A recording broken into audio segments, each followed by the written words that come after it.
Thom Hartmann here on the best of the rest of science and green news. You need to know this. A state of emergency has been declared in California after crews realized that the Refugio Beach oil spill was 5 times worse than original estimates.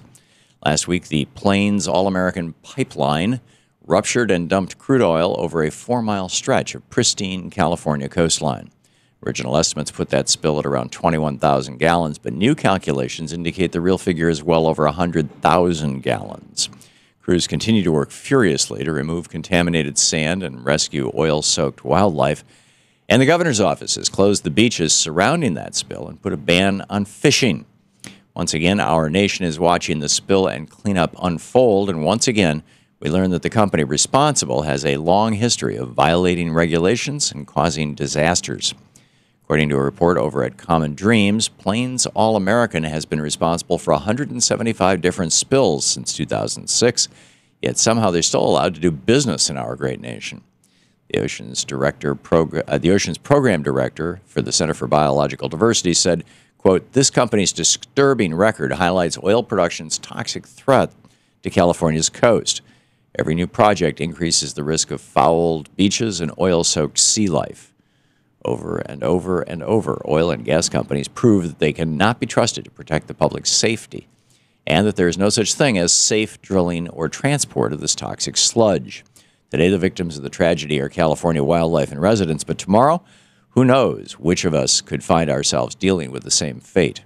We have the technology to make the transition away from dirty energy, but we have to stand up to the oil and gas companies who refuse to let go of their profits.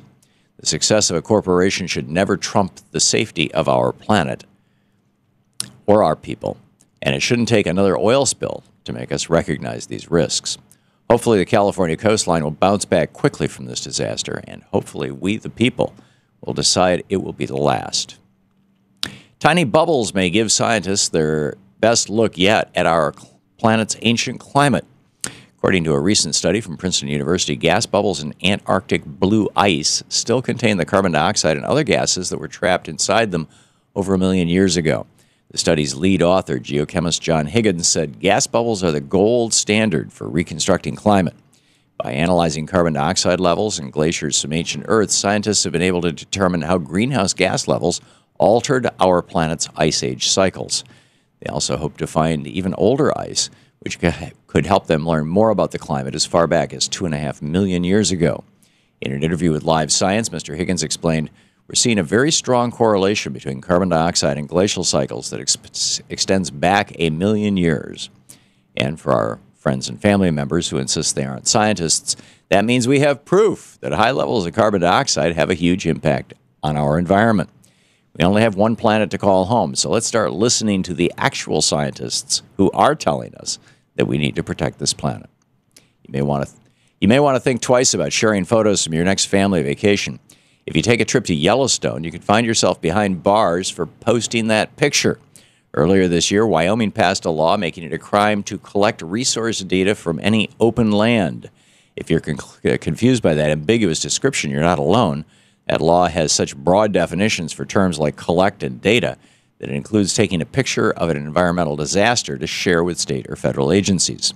In other words, if you happen to see an oil spill or a chemical leak in Wyoming, just keep it to yourself.